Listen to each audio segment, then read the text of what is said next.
En principio quiero agradecer por la mesa al gran esfuerzo que hace el arquitecto Rodolfo Macera, para llevar adelante este evento. La verdad que yo creo que estos espacios son muy importantes, nos hacen afrontar estos desafíos que, como los hemos visto en estos días, realmente son muy complejos, son los desafíos que esta sociedad tiene que dar con muchísima velocidad y en cortísimo plazo, y creo que, como lo planteó el filósofo Noam Chomsky, estos últimos años Latinoamérica está dando algún ejemplo de que pueden ser posibles de resolver y que tenemos las herramientas conceptuales, económicas, políticas, intelectuales para dar esta respuesta. Y creo que, bueno, hoy le voy a contestar a Fernando que no pudo convencer a su hijo de hacer política y que nosotros estamos en un proceso de convencer a nuestra juventud de hacer política. Nuestros chicos hoy están convencidos que se puede hacer política, que se pueden lograr objetivos y que podemos alcanzar importantes metas. Así que, bueno, invito a Ernesto Villanueva a arrancar con su ponencia.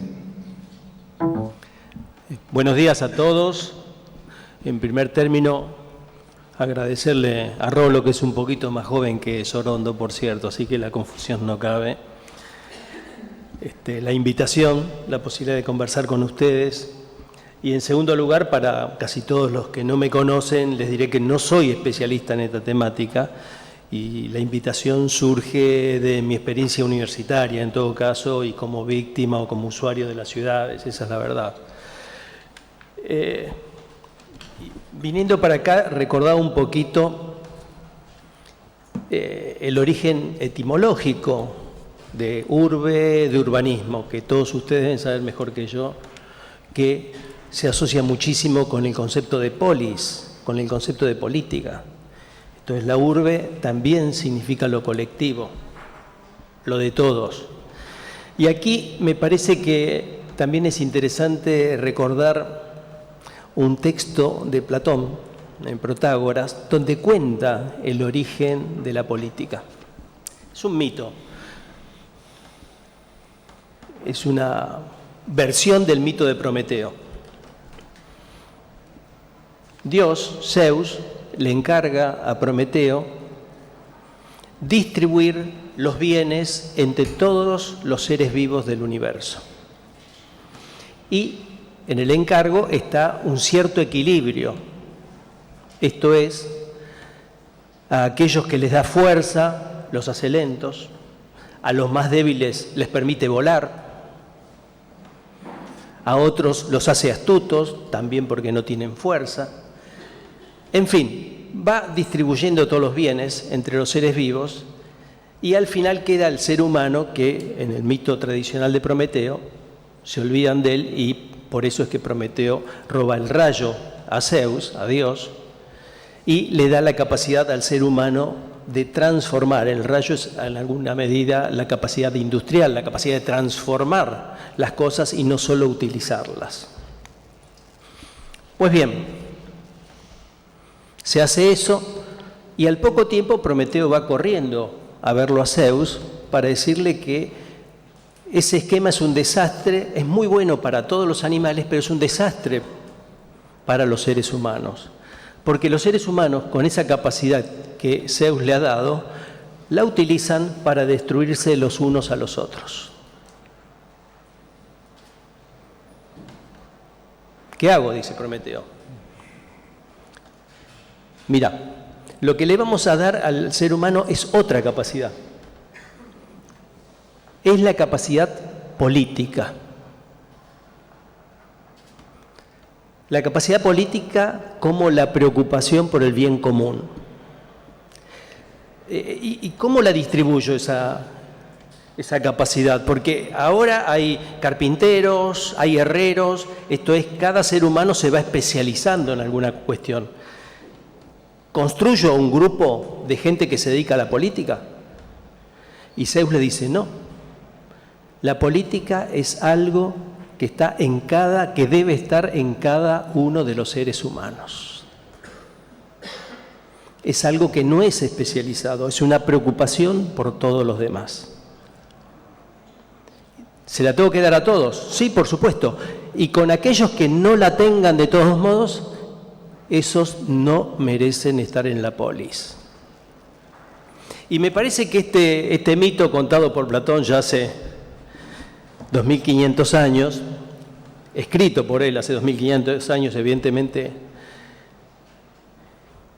y estaba en la sociedad griega muchísimo antes, me parece que expresa bastante bien las dificultades y las preocupaciones que tiene quien se acerca al uso cotidiano de la ciudad. Esa contradicción fortísima que hay entre el hecho de estar juntos, de vivir juntos, de la preocupación por el todo y, por otro lado, un encare absolutamente individual, especializado de cada uno de los temas. Y me parece que esta cuestión, que ha sido una permanente en la historia de las ciudades, por supuesto, se expresa con muchísima más fuerza en las grandes polis y sobre todo en ciudades en donde la temática del capitalismo está presente.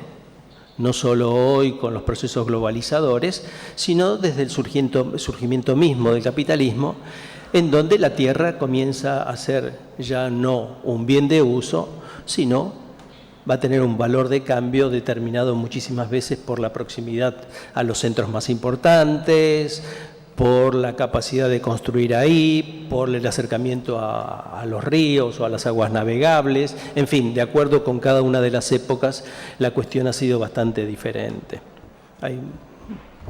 Ustedes conocen bastante más que yo al respecto, así que no me voy a detener, pero evidentemente esa contradicción entre lo que es lo colectivo y lo individual, en estos años tiene una fuerza distinta a la del pasado. Distinta porque el crecimiento de las metrópolis, me refiero particularmente a todo lo que es el área metropolitana de Buenos Aires, no tiene las características explosivas que ha tenido en el pasado, pero tiene características muy preocupantes en el sentido que hoy todos sabemos las dificultades que hay, no solo con la vivienda cuando uno habla de déficit habitacional por un lado o de departamentos sin uso por el otro, sino sobre todo con el tema de la circulación. El expositor en la conferencia anterior hablaba de que cuando uno quería comprar una computadora, preguntaba por la velocidad y por la memoria. Y en un sistema capitalista, por supuesto, el tiempo es oro. La velocidad es oro. Buena parte de nuestra cotidianeidad tiene que ver con las necesidades laborales y buena parte de nuestra cotidianeidad tiene que ver, por supuesto, con la distancia de nuestras casas al trabajo. Y lo cierto es que si uno piensa la metrópoli no en términos de la estructura política, Ciudad de Buenos Aires, partido de Ensenada o partido de Varela, sino en términos simplemente como un área metropolitana, lo cierto es que nos encontramos con grandes dramas cotidianos. Yo en este momento estoy dirigiendo una universidad cuya zona de influencia es 1 millón de habitantes. Cuando se creó, por supuesto, las grandes universidades, esta particularmente, La Plata un poquito menos, muy preocupados por el hecho de quitarle alumnos a estas universidades. Pero lo cierto es que la circulación de los habitantes es tan dificultosa que prácticamente todos, exagero, el 98% de los estudiantes son del área, de la zona de influencia, de Florencio Varela, que son 420.000 habitantes, de Berazategui, que son 480, un pequeño sector de Quilmes, lo que sería Solano y La Florida, y un pequeño sector de Almirante Brown, básicamente Claypole. Eso es 1 millón de personas. De ese millón, yo diría 700.000 tienen un acceso muy dificultoso al centro de Buenos Aires, 1 hora y media de ida y otro tanto de vuelta. Entonces, la temática de vivienda y circulación me parece que es una cuestión para nada resuelta y que a la hora del análisis de, por ejemplo, déficit habitacional, es un tema central. Es un tema central. No tanto ver el tema de la vivienda en sí misma, sino el tema de las velocidades de circulación dentro de la ciudad. De eso, por supuesto, nos beneficiamos esta universidad. A raíz de ese aislamiento que tienen estos partidos, o por lo menos esta zona, por supuesto, la nuestra ha permitido, digamos, una inclusión muy grande de estudiantes. Muy rápidamente, el primer año tuvo 3.000 inscritos, después 5, después 5, después 7 y este año 9.000 inscritos, que para nosotros es una enormidad, son más de 20.000 alumnos en 5 años, es mucho. Y habla de la existencia en realidad dentro del área metropolitana como de distintas ciudades. La nuestra está en lo que es el tercer cordón y tiene zonas semi y directamente rurales en su interior, tanto que hay algunas carreras relacionadas con el mundo agronómico, sobre todo con el tema de las pequeñas empresas, horticultura, floricultura, etcétera, en donde esa área es muy importante. Pero me fui por el lado de las universidades, pero lo que les quería comentar es que las dificultades que hay o la tensión que hay entre la apropiación individual de la vivienda y la incapacidad de los estados, ya no solo para planificar esa temática, sino para planificar la circulación, es un tema que se aprecia, que se sufre en realidad todos los días. Ustedes saben, por ejemplo, que existe la autopista que va de Buenos Aires a La Plata, que pasa por Berazategui.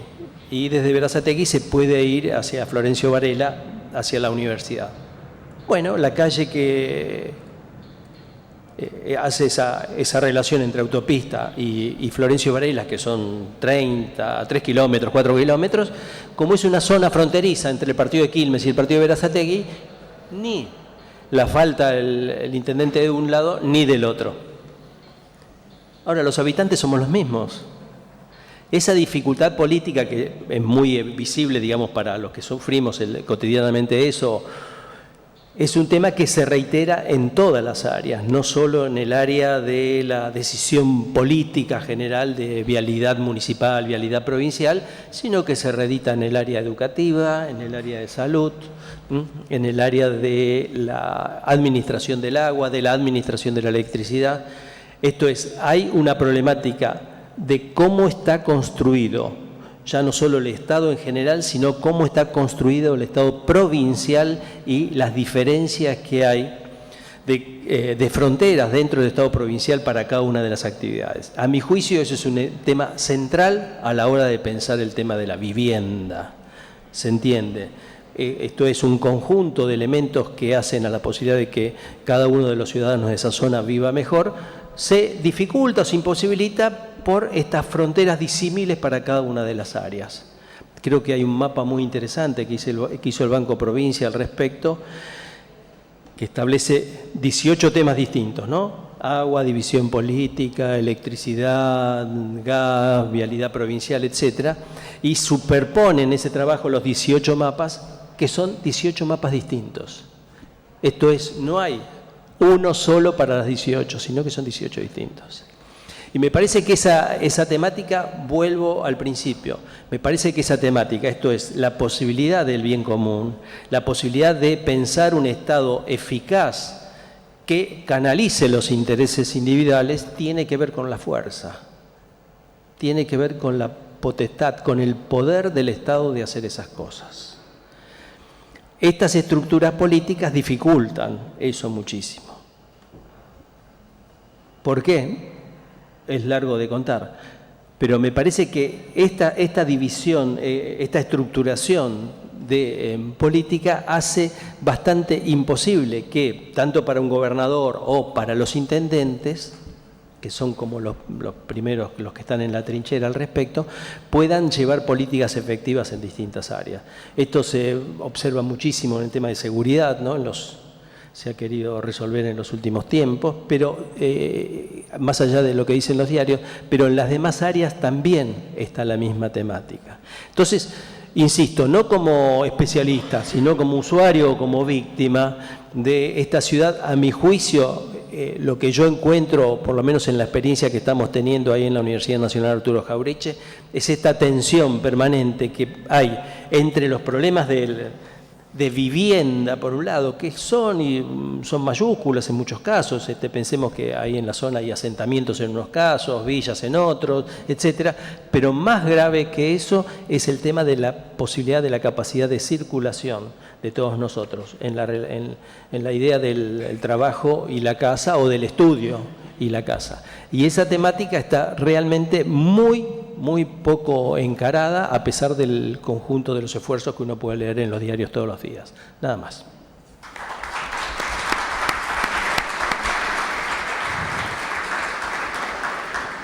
Tomás. Le pasamos mi...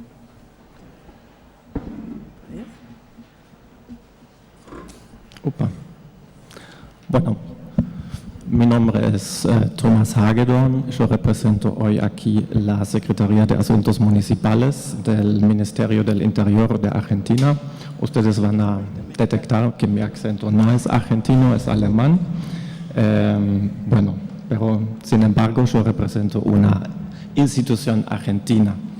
Y mi función hoy aquí es promover un producto que nosotros coordinamos, que es esta guía de instrumentos urbanísticos, que no es únicamente un producto nuestro, pero ahí participan muchas instituciones, sobre todo áreas municipales de planeamiento de todo el país, y también a partir de este año participan instituciones académicas.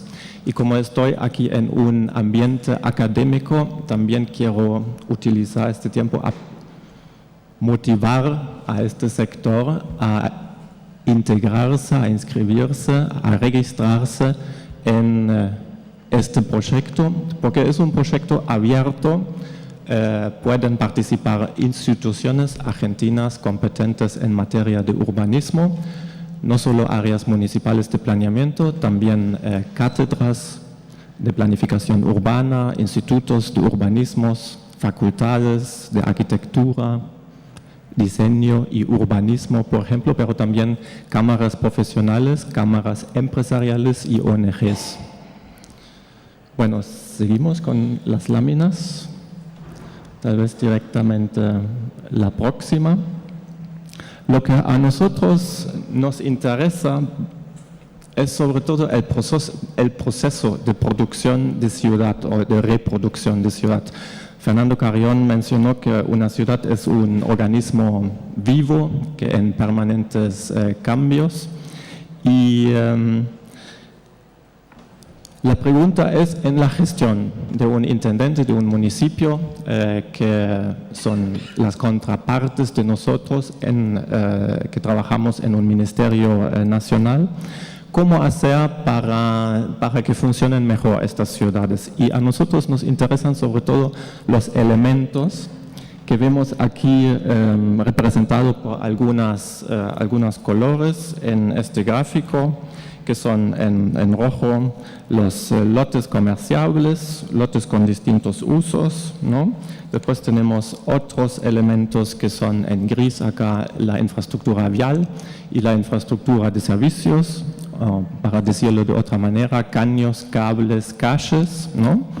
Después tenemos el equipamiento urbano representado por el color naranja, que son establecimientos de salud, de educación, religiosos, tal vez algunos centros administrativos y todo tipo de equipamiento urbano o infraestructura social, como lo llamamos en otros lados, y el espacio público y espacio verde representado por el color verde en ese esquema, ¿no? Y ahí tenemos una diferencia entre la ciudad existente y la ciudad que crece hacia afuera, una extensión urbana.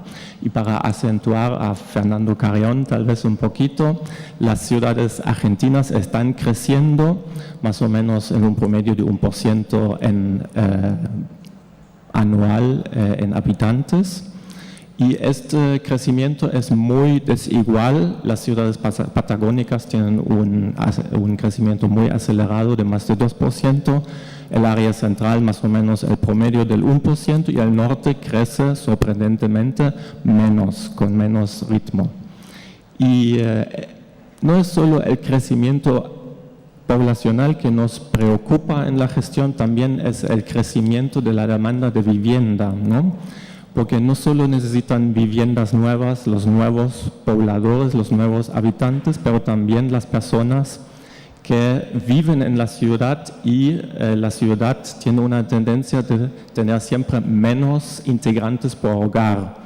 Las familias son siempre más pequeñas y si antes vivían 4 personas en una vivienda, ahora el promedio son solo 3, algo, ¿no? Y estas personas necesitan otras viviendas, que significa en términos generales que necesitamos producir más vivienda.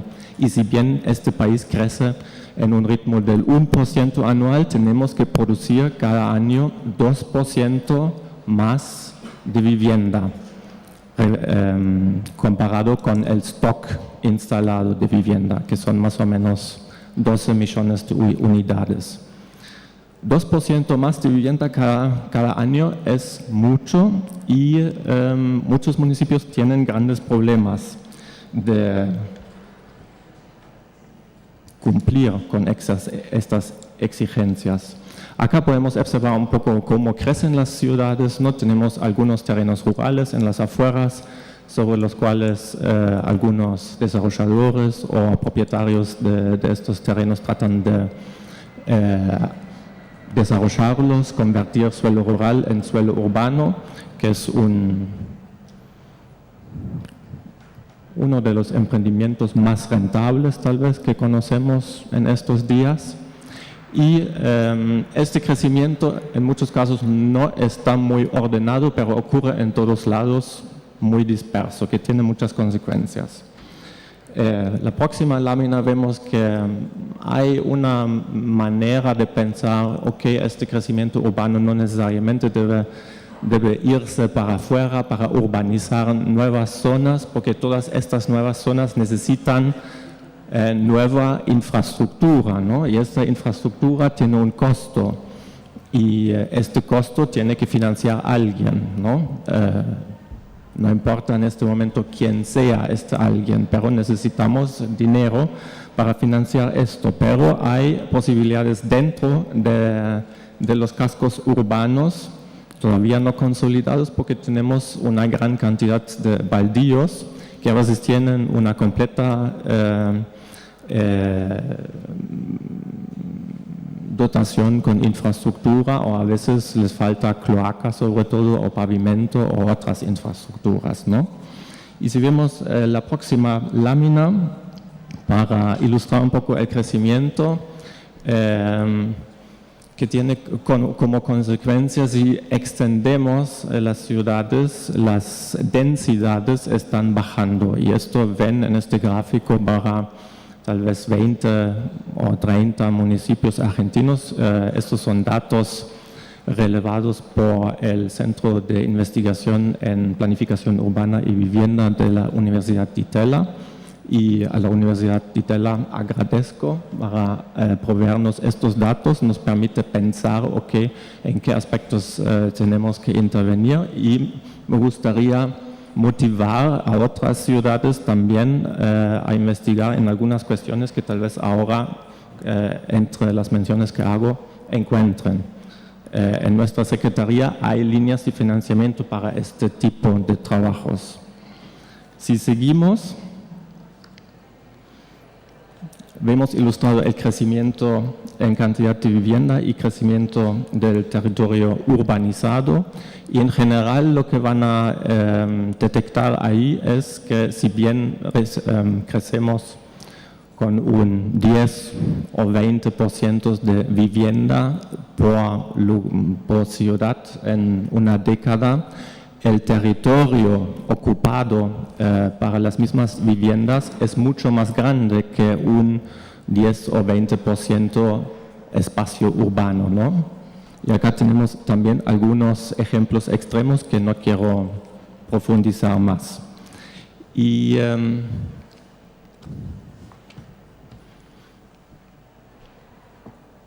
tal vez para volver a la cuestión, ¿cómo urbanizamos en los municipios argentinos?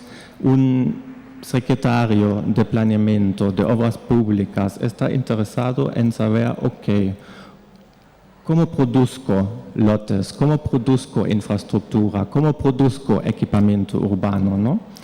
Y si bien está regulado esta cuestión en algunas provincias, provincia de Buenos Aires, Mendoza hasta cierto punto, Capital Federal no es ningún problema en este sentido, muchos municipios están muy solos en estas cuestiones porque no cuentan con un marco regulatorio provincial que les diga, esto se hace de una manera tal o de otra manera, ¿no? Y nosotros recibimos mucha demanda al respecto y en algún momento decidimos, tenemos que pensar algo porque no podemos hacer un relevamiento específico individual en cada municipio que tiene regulaciones locales muy particulares, no comparables con otros municipios, para poder atender estas preguntas, ¿no? Entonces decidimos producir conjunto con ellos una guía general de la cual todos están más o menos de acuerdo.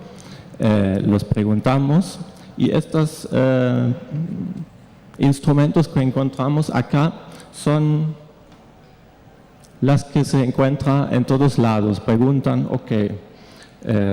una ciudad quiero extender, ¿es útil un plan de uso de suelo? Es uno de los instrumentos adentro, ¿no? Puede ayudar a un secretario de planeamiento. Un master plan para definir cómo se desarrolla una zona, juntar ideas, producir ideas para la ciudad. Sesiones de suelo son muy importantes para producir todos estos elementos de soporte, de equipamiento urbano. Reajuste de parcelas. Las parcelas no siempre están en una forma en la cual son útiles para construir. Un banco de tierras municipal nos puede ayudar también para cuestiones sociales, sobre todo. Tal vez los desarrolladores privados no están dispuestos a integrar estas cuestiones en sus desarrollos, ¿no? Tenemos acá gravámenes a inmuebles en desuso. Recién vieron la cantidad de baldíos que tenemos en promedio sobre todas las ciudades. Tenemos una contribución por mejoras.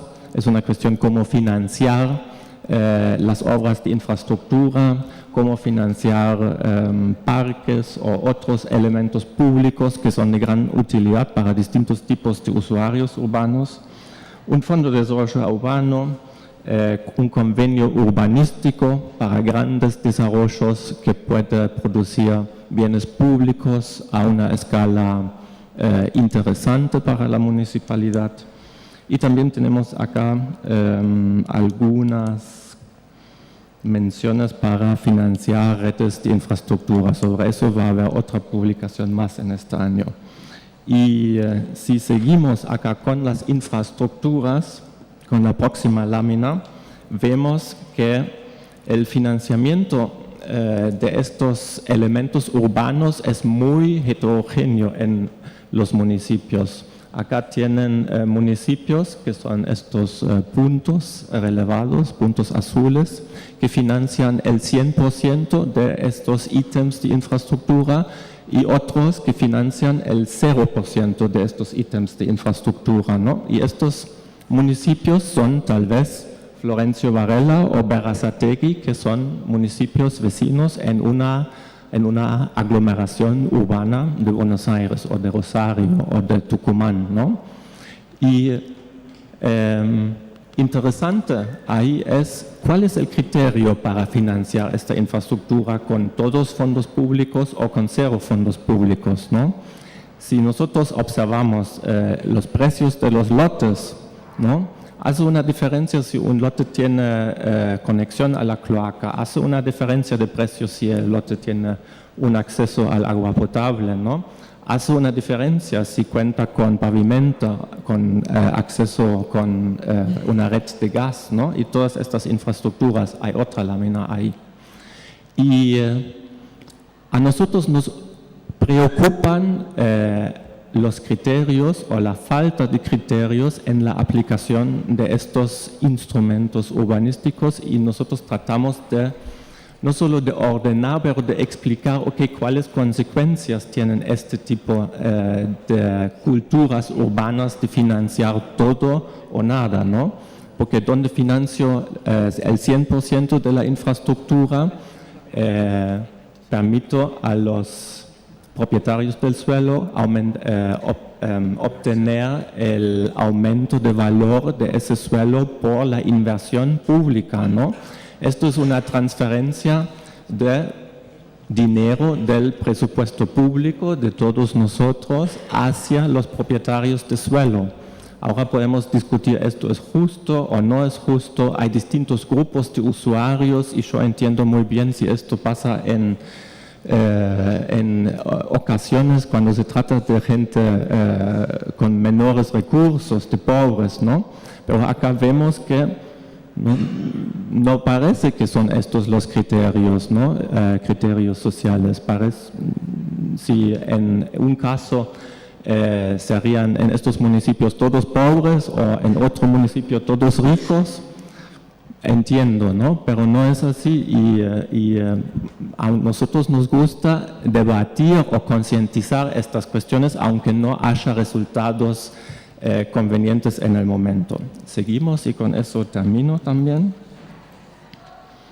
Bueno, cuestiones, el costo de las extensiones de las redes es muy diferente en los municipios porque algunos tienen patrones de crecimiento más densos y otros tienen patrones de crecimiento muy dispersos, ¿no? Esto tiene costos diferenciales para las estadísticas, ¿no? Por poblador. ¿Y quién paga este costo alto o este costo bajo? La municipalidad, el presupuesto municipal. ¿No? Son cuestiones que hay que analizar y este producto empieza, diría, con estas cuestiones. ¿Seguimos? Bueno, para terminar, repito otra vez que esto es un documento de consenso abierto a modificaciones periódicas. No es la última verdad escrita en el planeta, ¿no? Eso depende de consensos que se producen entre muchos actores. Estos actores son en este momento las instituciones argentinas competentes en materia de urbanismo. Mencioné que son municipalidades, las áreas de planeamiento, instituciones académicas que invito acá nuevamente a participar. La participación es muy simple, hay que evaluar estos instrumentos, hay que dar un puntaje de 0 a 10 puntos y tal vez una observación, y eso modifica el texto que se encuentra acá con el cual trabajan las municipalidades, ¿no? También pueden participar otros organismos como ONGs, cámaras profesionales y cámaras de desarrolladores o empresariales, ¿no? No queremos que solo participe un sector y otro sector no. Bueno, en agosto va a haber una segunda edición ampliada con otros instrumentos más y a mí me gustaría tal vez encontrar algunos de los presentes en nuestro registro. Esta semana salió un instrumento que no está integrado acá, que se llama Plan Parcial, que es muy útil también para definir con más detalle el desarrollo de algunas zonas específicas y tal vez hay ganas, tiempo de participar. Muchas gracias.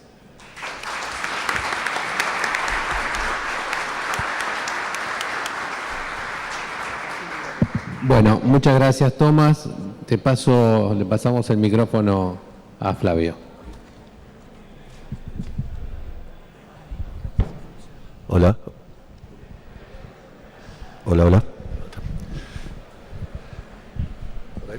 voy a parar porque si no, no...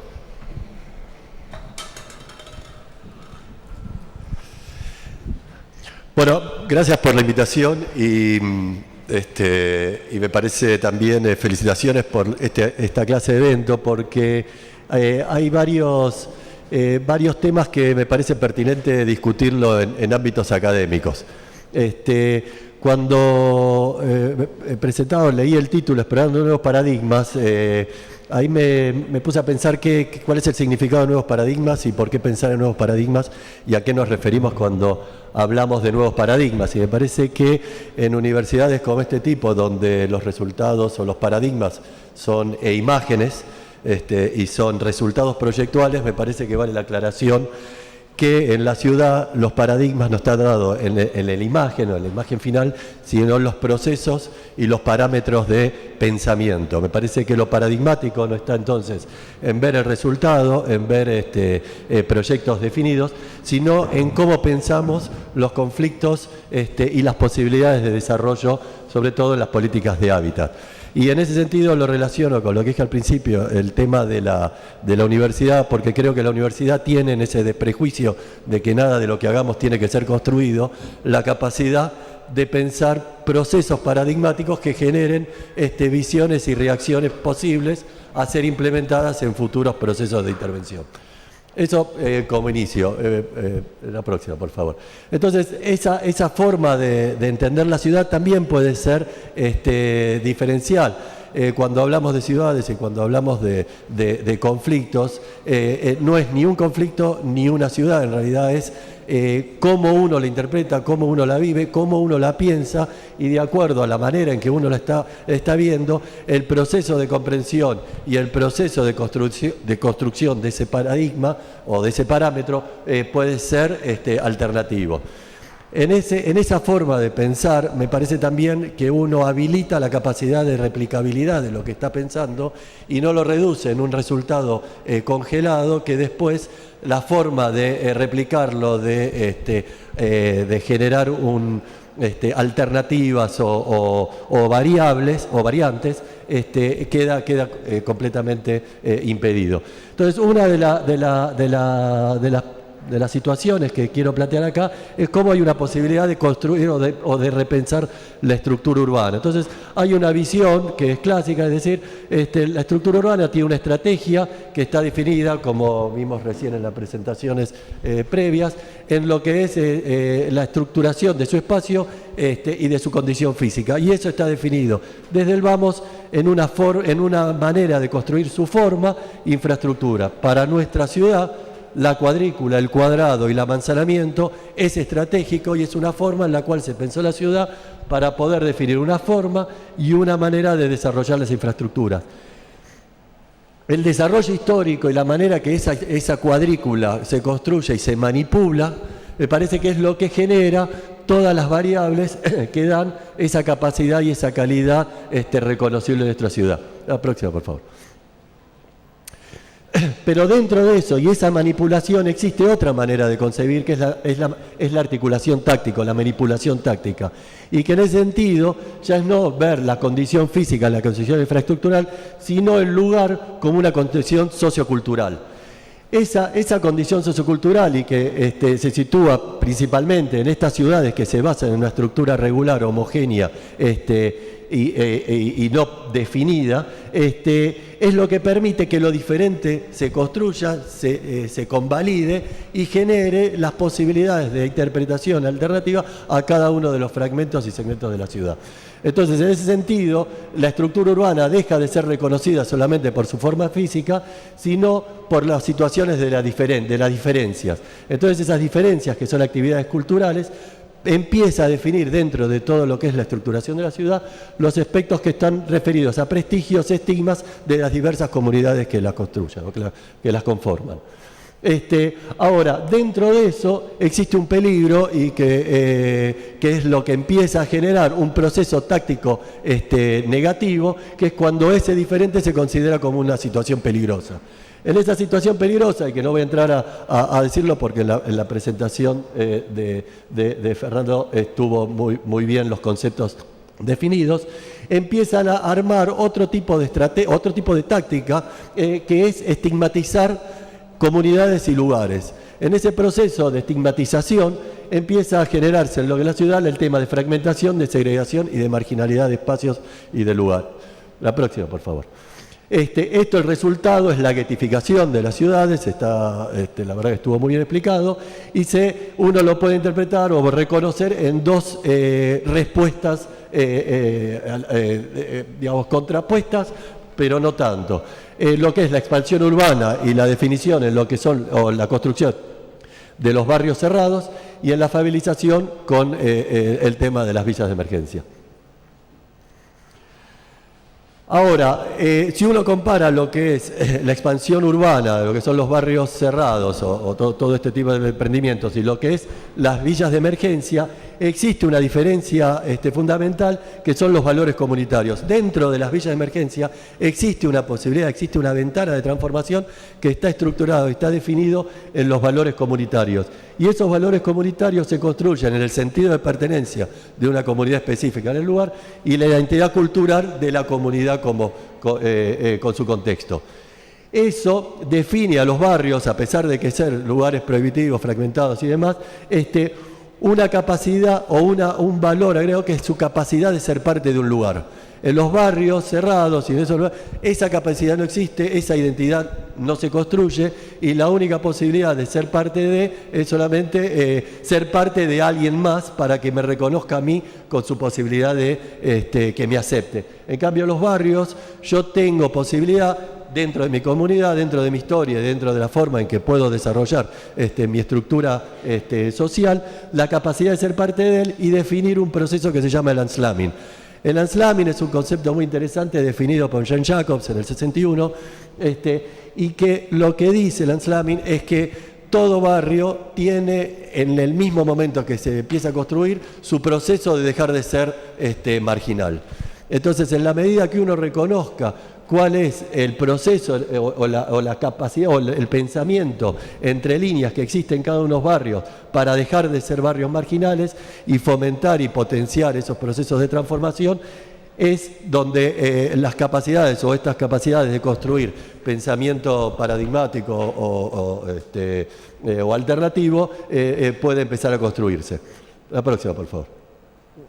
Entonces, lo que voy a mostrar después son algunos ejemplos de trabajos que hicimos con distintas universidades, siempre en la Ciudad de Buenos Aires, pero con intercambios y cursos en el extranjero, que tiene como un valor agregado al desprejuicio académico, que es el desprejuicio de no ser parte de este lugar. Entonces tiene también una especie de licencia para disparar, porque puede decir cualquier cosa total, pero me parece que en esa discusión surgen elementos interesantes. La primera reflexión interesante es si uno va a trabajar con el Anslamming, en realidad no va a trabajar con lo que es una estructuración urbana a escala urbana, regional o demás, sino va a trabajar con la célula. La célula inicial es la estructura familiar. Obviamente esto es un esquema básico, porque tiene mucho más complicación, pero el esquema básico de la célula familiar están definidos los actores y las actividades de cada uno. La próxima, por favor. Cuando esto empieza a complejizarse y empieza a interactuar con otras familias y demás, no solo empiezan a haber sistemas de relaciones alternativos que son positivos y que generan esa capacidad de ser parte de algo, sino que también permite la construcción y la definición de nuevos actores y de nuevas actividades que lo que hacen es consolidar ese proceso de interacción y de integración. La próxima, por favor. Eso a nivel escala urbana, estoy hablando rápido por el tiempo, pero permite también potenciar esto y generar nuevas capacidades y nuevas formas de integración que superan la estructura específica de pertenencia personal a ser parte de una estructura de escala mayor, donde yo tengo esa posibilidad de integrarme porque yo me identifico en lo mío. Entonces yo soy yo y en la medida que yo me reconozca a mí mismo, tengo posibilidades de posicionarme en lo diferente y no ser un obstáculo o un peligro, porque en mi propio reconocimiento existe esa capacidad y esa valoración personal. La próxima, por favor. Entonces uno podría hacer este esquema, que es básico, pero podría empezar diciendo una forma paradigmática o alternativa o un parámetro de pensamiento es arrancar con la familia, con la estructura física de relación familiar, que podría referirse a lo que es un patio o un lugar que combinado con otro patio, con otra familia, empieza a generar un proceso de articulación que define un grupo. Cuando esos grupos empiezan a comunicarse con otros grupos, empieza a generar una estructura de comunidad que define un sentido de pertenencia específico. Cuando esas comunidades se combinan entre sí, puede también en ese mismo proceso de combinación generar procesos de integración para poder sí referir y consolidar un proceso de ciudadanía, de ciudadanía. Claro. Acá son algunos ejemplos, son proyectos académicos. El primero es son todos en Buenos Aires. El primero es en un barrio en San Martín, el segundo es en un barrio de la Avellaneda, el otro es una tesis doctoral y el cuarto es la fundación que tenemos. Y en cada uno de estos traje algunos ejemplos como para poder por lo menos hablar de algunos de los temas. Dale. Uno de los puntos es, siguiendo con la estructura anterior, es estudiar un bloque. Entonces este es un bloque de uno de los barrios, es una estructura y un catastro que existe. Dale. Se ve la familia y uno podría empezar a manipular esa construcción familiar, ese sistema de construir el hábitat y empezar a ver cuáles son las capacidades desde el punto de vista sociales que permitan sistemas de relaciones entre familias. Entonces uno va manipulando la arquitectura de eso, va recomponiendo los sistemas espaciales de articulación y de relación social y puede empezar a generar un propio proceso desde las bases de desarrollo y de desarrollo de vivienda. Uno puede hacer también todo un catálogo de posibilidades de desarrollo de esos espacios de convivencia. La próxima. ¿No? Entonces hay posibilidades de articular entre dos familias, entre 3, 4, 6, demás, e ir viendo desde la propia experiencia personal es cómo esa articulación puede generar un proceso paradigmático de transformación en el hábitat. Sí. ¿No? Algunos ejemplos. Esto también empieza a generar nuevas posibilidades de actores, de actividades que van dando a su vez un posible sistema de relación entre patios. Entonces, si en uno está un lugar de guardería, en el otro estará un lugar para otra actividad y demás, entonces empieza a generar un proceso de integración y de desarrollo urbano que está basado en estos componentes de espacio social. Sí. Esto puede llevarse a una escala mayor y empezar a relacionar bloques. Entonces, cómo esos bloques empiezan a generar lugares y espacios también en la manipulación del hábitat específico que sirven para generar un nuevo espacio urbano de otras características y que sirve también para empezar a relacionar y a generar las condiciones comunitarias, las condiciones de definición comunitaria. Nuevos actores, ¿podés volver un poquitito? Nuevos actores sociales, educación, exploración, etc. Dale, la próxima. También eso puede ser usado en temas de conflictos de inundación. La inundación es en general una barrera, ¿no? En general porque los que se inundan también es un proceso que define ciertos sistemas de marginalidad y buscar lo que es la forma de retención y la forma de manipulación del agua de lluvia para generar estos procesos también de convivencia. La próxima, ¿no? Forma de activar los pasillos, también manipular la formación de la vivienda y generar estos piletones de retención de agua. Dale. Un ejemplo de cómo podría ser espacios públicos, lugares que empiezan a armar no solo lugares específicos, sino también sistemas de relación. Dale. La próxima, temas de filtrado y demás, espacios públicos, ¿sí? Dale. Dale. El tema de cómo uno programa los barrios también. Hay dos ejemplos de educación y salud. Lo negro es lo que existe, lo gris es lo que se necesita. Entonces, una manera de manipular también el espacio urbano no es solo con la construcción específica del programa, sino también en cómo uno lo puede articular. Entonces, en vez de construir un edificio específico, lo que se hace es se divide y se empieza a distribuir. La próxima, ¿no? Entonces el edificio es uno, pero en realidad el resultado es una acción urbana, no solamente la construcción de un proyecto específico. ¿Dale? ¿No? Entonces una escuela podría tener esta planta, ¿sí? Donde cada uno es una parte específica, y ubicarse de acuerdo a las posibilidades y estas manipulaciones que empezamos a ver antes, para generar procesos no solo de actividades académicas, sino también situaciones de recorrido, situaciones de jerarquías, de actividades, etcétera. ¿Vale? Esto es un ejemplo que a mí me parece importante, que es el proyecto de Aldo van Eyck en Ámsterdam. Aldo van Eyck, en la posguerra, en conjunto con la Municipalidad de Ámsterdam, generaron un proceso de recuperación de la ciudad a través de estos microespacios dedicados a los patios de juego. Para el año 61 ya habían construido más de 700 patios de juego en cada lugar, y tenía un concepto que fundamentalmente se basaba en tres aspectos principales. Tenía que ser participativo, tenía que ser policentral y tenía que ser intersticial. O sea que cada lugar es como una mancha de aceite, cada lugar donde tenía capacidad de transformación había un proceso participativo, que es también la generación de una capacidad de desarrollo urbano. Un sistema policentral, que eso significa que hay una red, entonces todo conforma una red, entonces esa interdependencia es lo que generan los valores particulares y los valores de relación,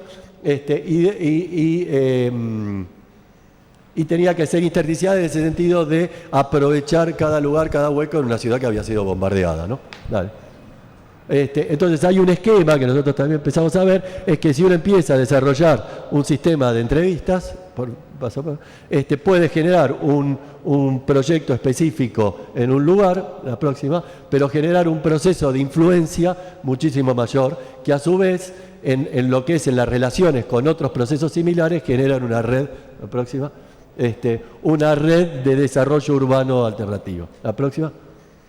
Esto es lo que hicimos en otro proyecto, en otro barrio en Avellaneda, la próxima, donde con alumnos también hubo distintas maneras de hacer evaluaciones, entrevistas y demás, como por ejemplo esta que va buscando circuitos y lugares de centralidad, ¿no? En la superresolución de circuitos, lugares de actividades sociales del barrio, ¿no?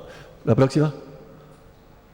¿No? Y genera este nuevo mapa del lugar, donde tiene como una especie de valoración y de posibilidades de transformación a través de cada uno de estos dibujos. La próxima.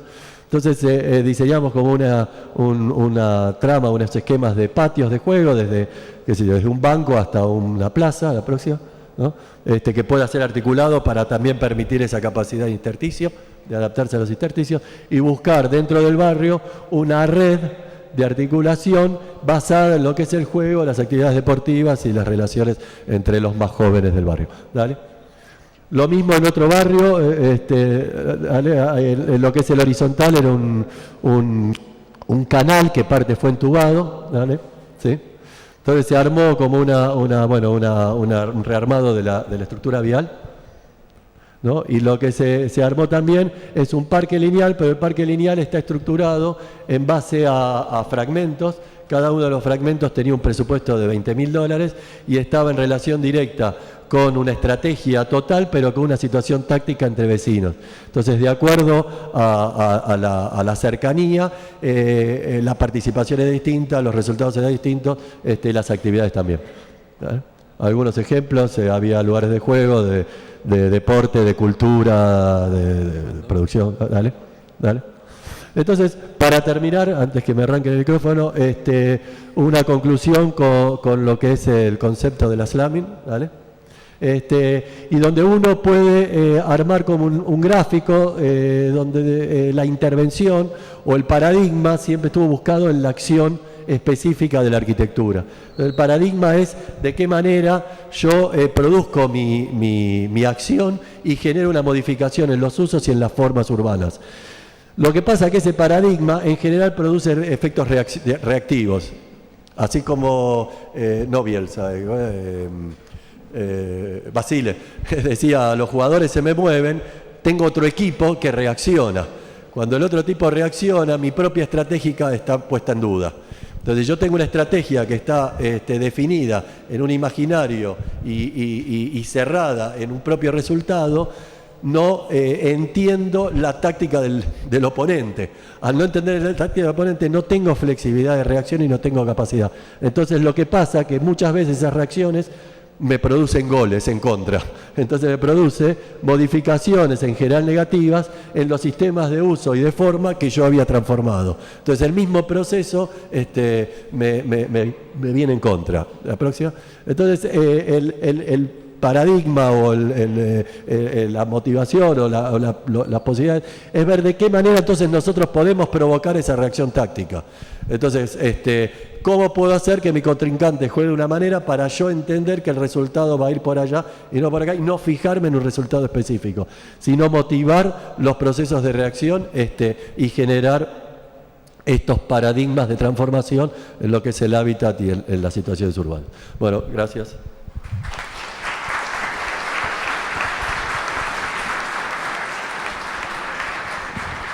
Bueno, tenemos dos invitados que se tienen que retirar por cuestiones de horario y yo le voy a sacar un minuto más porque hay una persona del público que quiere hacer una pregunta, que es Lucrecia. ¿Anda por ahí? Ah, perdón. Bueno, perdón, entendí mal. Lucrecia Panizoni va a responder las preguntas que se hagan a Tomás por el tema de ella. ¿Sí? Así que bueno, le paso el micrófono a Sara. Gracias Ernesto, gracias Tomás. Se retiran por cuestiones de horario.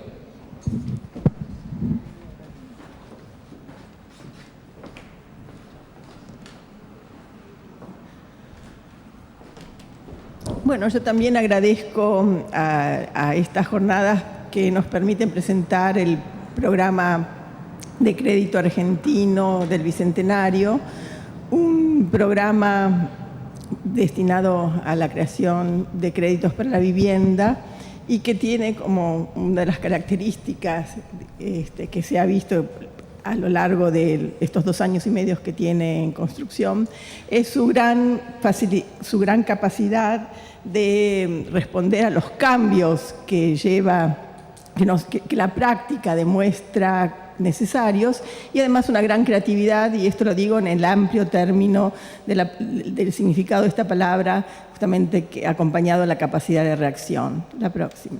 Este programa fue anunciado y puesto en marcha en junio del 2012 mediante el decreto 902 que crea un fideicomiso para el acceso a la vivienda de toda la población. El objetivo fundamental era generar créditos para que los distintos segmentos poblacionales en distintas situaciones socioeconómicas pudieran acceder a créditos que sean imposibles de conseguir en el ámbito privado. Y como objetivo no colateral, sino paralelo, fundamentalmente dinamizar la industria de la construcción, la creación de empleo y dinamizar la economía en general. Siguiente. ¿Cómo se gestiona este programa? Tiene un armado interinstitucional muy importante, en el cual forman parte 4 entes del Gobierno Nacional: ANSES, Ministerio de Economía; la ABE, que es la Agencia de Bienes del Estado; y el Ministerio de Planificación. Y tiene una quinta pata, que es el Banco Hipotecario, que es el fiduciario de este programa y el que lleva adelante y materializa toda la implementación del programa. la próxima. Respecto de... No, anterior. El programa se creó con dos grandes líneas de trabajo. Por un lado, los créditos, las líneas individuales, que son créditos individuales, y los desarrollos urbanísticos. Las líneas individuales tienden a resolver no solo elementos cuantitativos, es decir, dar vivienda nueva, sino además también tomó aspectos cualitativos para poder, digamos, modificar el stock construido existente. Las principales líneas son la línea de construcción, en la cual se otorgan créditos a las personas que ya tenían un terreno. Además, está la línea de crédito de construcción más terreno, que eso se fue agregando cuando se vio en su momento que las líneas, digamos, iban mermando los inscriptos para las líneas de construcción porque ya la gente no tenía terreno, las líneas de refacción, las líneas de ampliación y también líneas para la compra de vivienda a estrenar. Y por otro lado, están las líneas de los desarrollos urbanísticos digamos, estaban orientados a aquellas familias, a aquella población que no contaba con un terreno propio, pero que tenía necesidad de acceso a la vivienda. Entonces, desde el programa, lo que se hizo fueron desarrollar proyectos urbanísticos de diferentes escalas a lo largo y ancho del país, con lo cual no solo en tierras fiscales y se generaron, digamos, importantes construcciones de vivienda. Para tener la próxima, por favor. Para tener una idea de números, digamos, de datos para poder cuantificar este programa que está en marcha, que todavía no cumplió los 3 años, tenemos que han sido otorgados prácticamente 130.000 créditos en la línea individual. Y dentro de esto que llamamos desarrollos urbanísticos, se concursaron 33.700 viviendas, de las cuales ya están en marcha 29.000 viviendas. Después vamos a ver esto que significa concursar, digamos, cuando abra el detalle de cómo se implementan estos proyectos. La próxima. Por otro lado, el gran avance de este programa es quiénes son los destinatarios de este programa. Los destinatarios son todos aquellos que necesiten una vivienda, que no tengan vivienda única y permanente. Es decir, aquel que no tenga vivienda se puede inscribir para poder acceder a una vivienda. Los requisitos fundamentales son poder demostrar permanencia durante un año en un empleo, ya sea en relación de dependencia o como independiente, y por otro lado, estar dentro de los cupos de los distintos segmentos de ingresos que establece el programa. Y aquí este es el punto, digamos, más importante en cuanto a qué son estos segmentos de ingresos, es decir, familias que tienen, el segmento 1 son familias que tienen hasta 8.000 pesos de ingresos, el segundo segmento son familias que tienen entre 8.000 y 16.000 pesos, el tercer segmento es entre 16.000 y 22.000, el cuarto entre 22.000 y 28.000, y el quinto es entre 28.000 y 35.000. Es decir, que familias, ciudadanos, que el grupo familiar tenga hasta 8.000 pesos de ingresos, también puede acceder a la misma vivienda que el que tiene hasta 35.000 pesos de ingreso. Esto es un hecho, está constatado, digamos, después veremos en los números cómo esto realmente se ha podido implementar. El otro, por favor. ¿Cómo se acceden a estos créditos? Es decir, se ha abierto las inscripciones a través de la página web de ANSES, y a partir de esta inscripción se han realizado ya 10 sorteos, los cuales, mediante la Lotería Nacional, en la cual surgen los ganadores de estos sorteos. Hasta la fecha se hicieron 10 sorteos. La próxima. Un poco, justamente aquí lo que decía es, bueno, cuáles son las características de los beneficiarios en cuanto a cómo se han distribuido, cómo ha sido la asignación de los créditos, tanto a nivel territorial como a nivel de segmentos de ingreso. A nivel territorial vemos que la zona centro es la que prácticamente tiene el 70% de los créditos, y las otras zonas del país están entre un 5 y 9%. Digamos que hay una concentración importante en las provincias centrales, que esto está íntimamente relacionado en realidad con la densidad de población y con los tamaños de las ciudades, y además tiene que ver con la gente que se inscribió a los sorteos. Y si miramos respecto de los segmentos a los cuales le han sido otorgados los créditos, los beneficiarios de los créditos, vemos que el 92% de estos créditos se concentran en los 3 primeros segmentos, es decir, hasta los 22.000 pesos. Es decir, esto es una de las grandes novedades y de las grandes bondades del programa, que permite el acceso a la vivienda a sectores que jamás podrían haber pensado acceder a una vivienda si no es de esta manera. La próxima, por favor. Cuando hablamos también, para tener una idea de la magnitud y de la importancia y del impacto que ha tenido el programa en términos económicos, podemos ver que entre el año 2013 y fines del 2014 hubo una creación muy importante de empleos en la industria de la construcción, tanto en empleos directos como en empleos indirectos.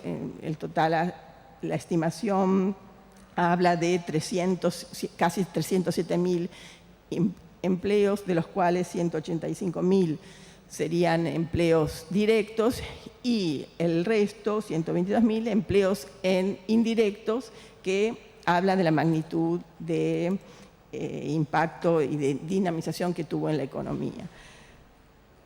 La próxima, otro tema importante, podemos ver, es en las superficies, qué impacto tuvo en la industria de la construcción a partir de la medición de los metros construidos por el programa y los metros permisados, es decir, otorgados por los distintos municipios en el país.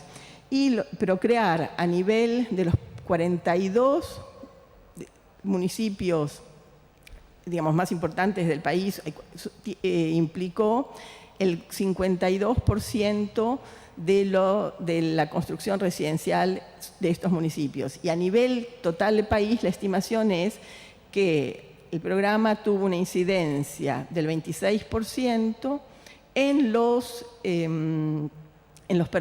metros cuadrados construidos, permisos otorgados de construcción para uso residencial. Con lo cual también aquí podemos ver cómo la importancia del programa en estos 2 últimos años, en donde la construcción había quedado, estancada. La próxima. Dentro de la línea, ahora ya entrando, yo me voy a centrar fundamentalmente en las líneas de construcción individual y en la de desarrollos urbanísticos. Dentro de la línea de construcción, lo que podemos ver que de todos los beneficiarios, que fueron más que los que finalmente presentan las carpetas, se inscribieron casi 97.000 personas que tuvieron créditos para construir su vivienda en un terreno, ya sea en un terreno propio o después en un terreno que le fue también solventado por el programa. de las cuales de estos créditos ya se otorgaron y están ya en firme casi 80.000, y hay 56, casi 57.000 viviendas terminadas en el lapso de 2 años, porque aunque el programa, piensen que el programa comenzó en junio, en medio año se tuvieron que construir todos los elementos como para poder ponerlo en marcha, generar los sorteos y poder, otorgar los créditos, con los cuales, realmente la performance fue muy buena. La próxima. Desde el programa, también lo que se creó desde los equipos técnicos del programa, distintos prototipos de viviendas que ayudaran a los beneficiarios a poder elegir distintos tipos de vivienda que permitiera ahorrar costos y fundamentalmente, más que costos, ahorrar los miedos al trato con arquitectos, al trato justamente de tener que hacer planos, y se dieron distintas soluciones adaptadas a distintas, la próxima, a distintas tipologías de terreno. La próxima, son distintos modelos. En un momento surge el tema fundamental que se ve que ya la gente no puede, se otorgan créditos para que también la gente pueda comprar, no solo hacer su vivienda, sino comprar el terreno. El problema aparece que se disparan tremendamente los precios del suelo, con lo cual el programa decide también, la próxima, generar suelo urbano. Esto tiene justamente, aquí también surgieron las grandes discusiones que habló Tomás dentro. ¿Qué significaba generar suelo urbano? ¿Qué infraestructuras dotar? La cuestión es que se implementaron 3 líneas de trabajo en la cual, a partir de tierra nacional, tierra aportada por las provincias de los municipios, y también a partir de tierra comprada a los privados, para la cual se instrumentó un concurso en los cuales los privados ofrecieron tierra, se instrumentó la generación de suelo urbano. La próxima. Aquí tenemos un caso de Ciudad Evita, un macizo aportado por la provincia de Buenos Aires, lo cual completa tejido en una área muy consolidada. Se generan 146 lotes. La próxima.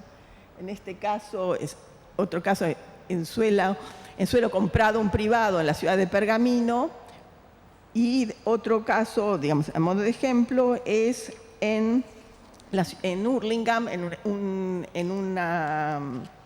en tierras del Estado Nacional. La próxima. Como ya dije, la otra gran línea fue la de desarrollos urbanísticos, en las cuales desde el programa se generaron en tierras nacionales, municipales o provinciales, se generaron proyectos urbanísticos en los cuales se hacían los trazados de urbanización, los planes de masa con la indicación de cantidades de vivienda y cantidades de viviendas discriminadas por números de dormitorios, y después se llamó a concurso de proyecto, precio y plazo a las distintas empresas, empresas constructoras, para que formularan ya los proyectos definitivos de estas urbanizaciones. Estas urbanizaciones implicaban infraestructura y obra civil. Dentro de infraestructura, las redes de agua, cloaca, electricidad, viales, y además la previsión de los equipamientos en función de justamente la escala y la cantidad de gente que iba a irrumpir en áreas urbanas, fundamentalmente consolidadas, pero fundamentalmente en áreas urbanas consolidadas. Aquí tengo para pasar una serie de proyectos de desarrollos urbanísticos que se hicieron, que tiene que ver con las distintas escalas de trabajo. Así que fundamentalmente podemos ver en un pueblo de Córdoba, Cábana, 56 viviendas en un área urbana central con espacio público y infraestructura. La próxima, en Ciudad Evita, 288 viviendas, también en un área altamente consolidada, con lo cual todas las características de inserción, continuidad de trama, justamente de permeabilidad, de accesibilidad, estuvieran garantizadas. En otro caso, este es un caso en Santiago del Estero, en La Banda, donde aquí son 400 y pico de viviendas en un área, digamos, no en el centro de la ciudad, sino en un área donde ya había varios barrios federales, en donde se veía una gran apropiación por parte de la gente de esos barrios, con lo cual esto, digamos, ayuda a consolidar esa nueva estructura de la ciudad. En Mendoza Capital también, en un terreno nacional central, donde hoy ese terreno era un tapón que dividía toda la ciudad, justamente con vivienda multifamiliar, con espacio público, con las nuevas vialidades que permitirán la integración de ambas partes de la ciudad. En Jujuy, la ciudad de Jujuy, como no había predios grandes, la provincia dio un lote urbano en un área a 3 cuadras de la plaza principal, de la Plaza Mayor, y aquí se hizo un edificio de vivienda multifamiliar con 75 viviendas. La ciudad de Salta también, vivienda multifamiliar con equipamiento en la planta baja. Y estos son proyectos en la ciudad de Buenos Aires.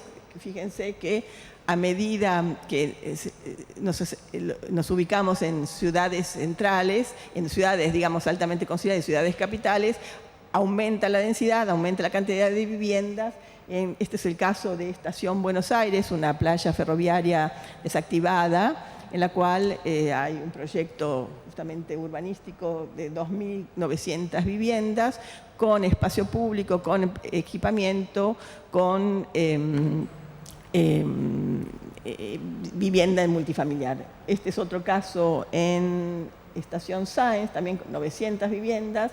Esto es también una playa ferroviaria desactivada, con lo cual aquí también el impacto de esta nueva urbanización, que estos eran espacios cerrados, que esto va a permitir conectividad, accesibilidad, atravesabilidad, y va a generar una situación de gran impacto en su entorno. Y rápidamente, simplemente se pueden pasar para que vean el estado de algunos proyectos que ya están en marcha y que ya pronto se van a entregar. Rapidísimo, terminé. Cumplí el tiempo.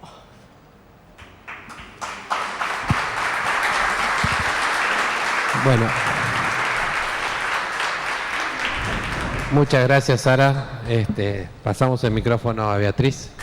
Hola. Hola, ¿se escucha? Bueno, voy a procurar darle dinamismo a nuestro cierre de la mañana. En primer lugar, quiero decir desde dónde voy. Primero quiero hacer algo, que es lo siguiente. ¿Pueden levantar la mano los que estuvieron ayer? Digo porque como voy a hacer alguna referencia ayer, los otros se van a quedar colgados. Entonces necesito hacer esa referencia. En primer lugar voy a decir quién soy. Yo, además de ser docente de la facultad de distintas cátedras, en el CBC, en estructuras y en el taller libre proyecto social, integro una enorme cantidad de colectivos de este país y también latinoamericanos. Eso está muy bueno. Y entonces integro la red de cátedras de vivienda, integro los encuentros nacionales y latinoamericanos de arquitectura comunitaria, la organización Queremos Buenos Aires, que está llena de ambientalistas y de gente que discute todos los programas urbanos y todos los proyectos que hay por ahí. Y desde ese lugar me voy a instalar para contar un poco esta historia. Pasá a la que sigue, por favor. Cuando a mí me dijeron el derecho a la ciudad, yo recordé una charla que di en La Plata, donde acá hay varios estudiantes de La Plata, y dije, ¿la urbanización actual es la materialización del derecho a la ciudad? Eso que vemos ahí, esa situación de densificación en un lugar, marginalidad en el otro, bajito acá, mal allá, eso es pasar la que sigue. Y entonces, ¿qué aparece? Decía, ¿quiénes son y sufren el derecho a la ciudad? Esta ausencia de derecho. Esa imagen que está ahí es la del barrio Papa Francisco, cuando los 700 familias que estaban en la Villa 20 alquilando ocuparon el predio. Entonces, ¿quiénes son los que sufren ese derecho, esa ausencia de derecho? ¿Todos sufrimos esa ausencia de derecho en igualdad de condiciones? ¿Y esos derechos son iguales acá en Sydney, como nos contaron ayer, en Estados Unidos, en París, o hay alguna particularidad que tengamos que ver para la Argentina? Pasá la que sigue, por favor. Y entonces yo acá anoté una cosa que observamos del Comité Internacional de Derechos Económicos, Sociales y Culturales, o sea, no la he elaborado yo, donde cuáles serían las cosas que debería tener todas las familias de esta tierra para poder garantizar su hábitat correcto, digno, que les permite un desarrollo integral. No lo voy a leer, pero dice seguridad jurídica de la tenencia, disponibilidad de infraestructura, eso han mencionado muchos ya estos aspectos. Y ayer el arquitecto Garay dijo que en la Argentina, de los 12.700.000 hogares que hay, el 22%, que son los más, el 22% está en las condiciones de mayor vulnerabilidad. Dentro del otro resto que queda están los inquilinos, hay un tendal más. Estos serían los que están en peores condiciones. Por lo tanto, ¿cómo sucede? ¿Cómo nos paramos para entender un diagnóstico de lo que sucede para poder tener una actitud y propuestas respecto de esto en una facultad de arquitectura, por otro lado? Pasá lo que sigue, por favor. Y entonces yo escuchaba ayer varias de las propuestas que hacían los funcionarios de la Secretaría de Tierras, Cravino, que analiza desde el observatorio del General Sarmiento, escucho las propuestas del municipio y del Procrear, y digo, ¿en qué contexto estamos haciendo este encuentro? Que agradezco que lo hayan puesto de nuevo en danza, y en particular te agradezco, Rolo, que me hayas invitado. Y digo, a 14 años de un hecho significativo para la Argentina, que es el momento, para mí, y como yo miro la realidad, salió a la luz pública y por el accionar popular, no por el accionar ni profesional ni político, las necesidades de lo que ayer se mencionó, que el arquitecto Fermín Estrella decía eran los pueblos emergentes. Y son esos que se ponen a cortar la 9 de julio, que están como los conos instalados en la 9 de julio y nadie les da bolilla, son los que en algún momento han ocupado las cosas para lograr que los inundados se resuelvan las cosas, y así sucesivamente todo lo que suele molestar en los medios. Y entonces alumbró eso una nueva situación, porque en el año 2001 acá, los que estábamos acá como docentes, escuchábamos a los desocupados reclamar por escuela, vivienda, trabajo, infraestructura. Claro que vos decías, che, ¿dónde estábamos nosotros mientras? Porque nosotros éramos los que estábamos acá pensando supuestamente esos problemas. Por lo tanto, yo hice una línea que usamos en el taller libre de proyecto social, donde hemos enlazado todos los conflictos y las luchas populares por lograr resolver este problema que mencionó antes, en una linda línea que después, si quieren, la pueden mirar en la página de nuestro taller porque está. Pasá lo que sigue. Y entonces, esto alumbró una nueva actitud, porque entonces hemos sido miles en este país, miles en sintonía en América Latina, que hemos hecho todas estas cosas que paso a nombrar y que suelen no conocerse o que suelen suceder en este edificio y pasa otra cosa al lado y nadie se entera, que es encuentros nacionales y latinoamericanos de arquitectura comunitaria. Nos hemos reunido 500, 600, 700 arquitectos intentando resolver otra mirada de la arquitectura en Buenos Aires, Tucumán, Chaco, Venezuela, Brasil.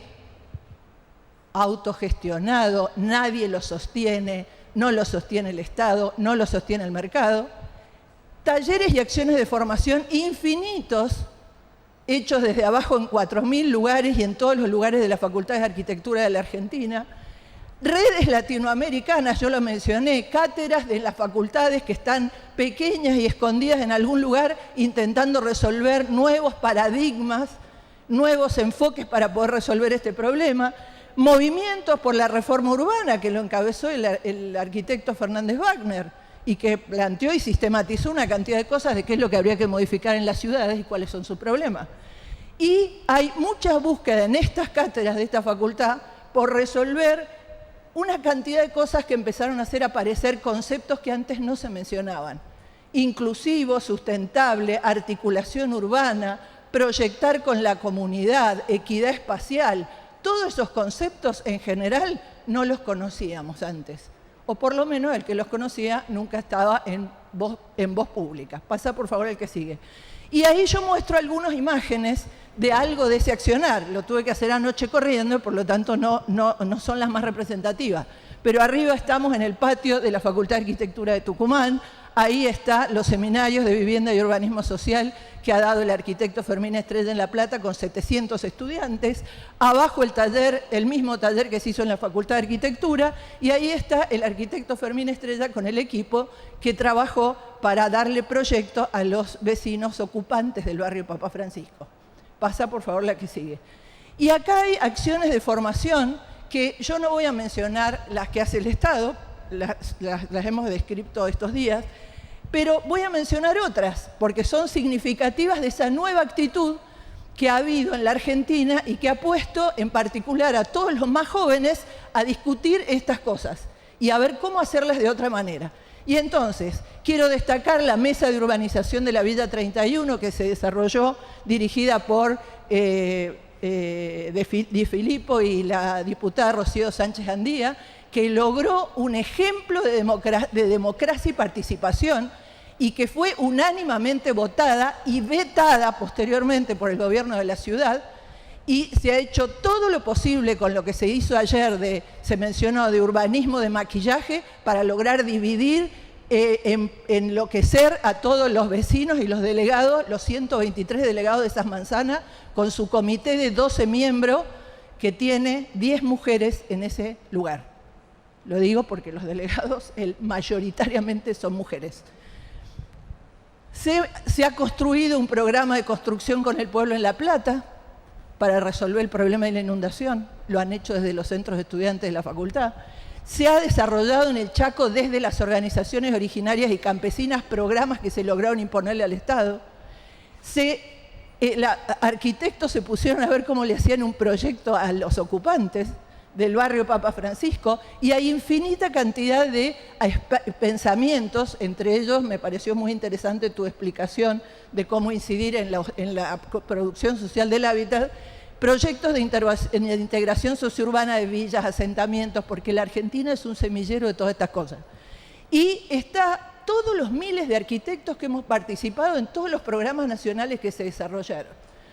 Pasame la que sigue, que no me acuerdo qué sigue.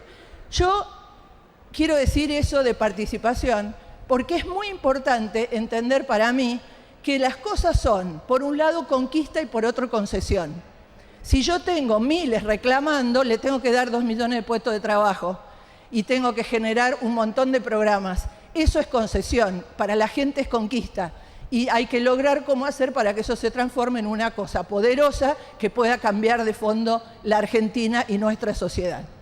Eso también generó una situación que es un cambio y una necesidad de actitudes, porque si miran ahí, esto es una cosa muy pequeña, son imágenes de los estudiantes que pasan por el taller ese que tengo yo que se llama Libre, que están dentro de las familias, hablando con las familias, participando, entendiendo a cada persona, viendo lo que les pasa.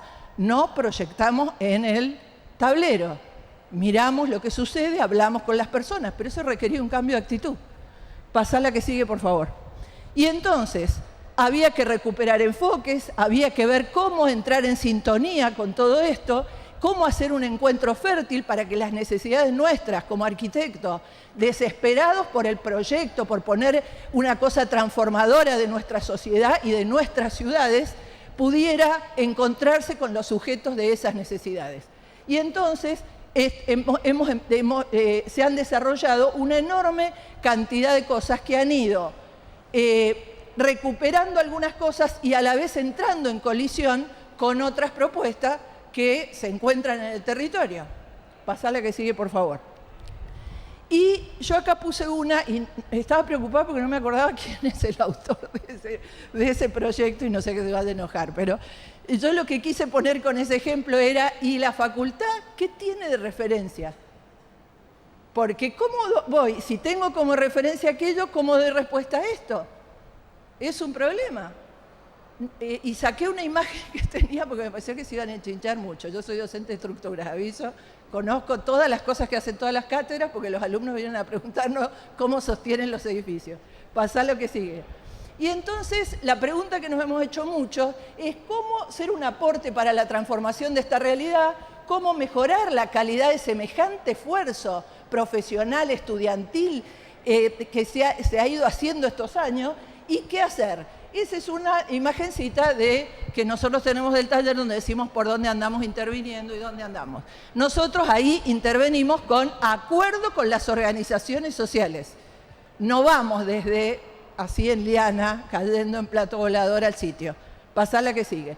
Y entonces hemos llegado a las siguientes conclusiones. En primer lugar, necesitamos conocer y entender la realidad en la que vivimos para poder transformarla. ¿Y cómo es esa realidad?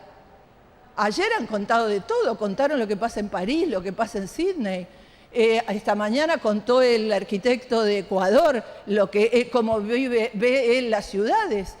¿Cómo nosotros podemos proyectar sin conocer todas estas cosas, sin entender los grandes procesos sociales en que está inmersa nuestra sociedad y por lo tanto su materialización, y desde ahí intervenir? Pasa la que sigue. Y entonces nosotros vimos lo siguiente, que es necesario, y yo acá entiendo que voy a decir algo que puede a alguno no sorprenderle, porque es la Facultad de Arquitectura.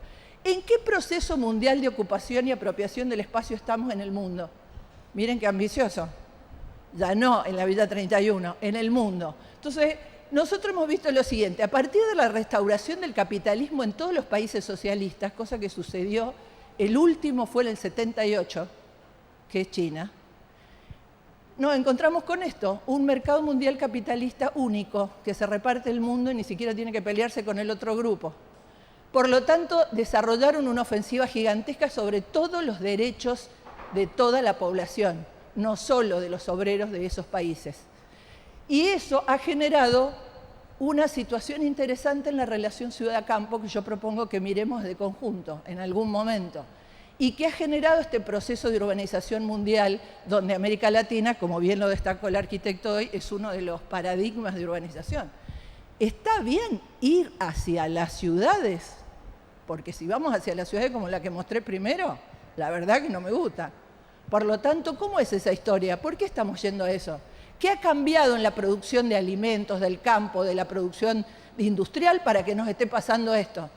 Pasá, por favor, la que sigue. Y ahí muestro, tenía dos imágenes, para acelerar mostré una sola. Eso es 15 años en una islita en China.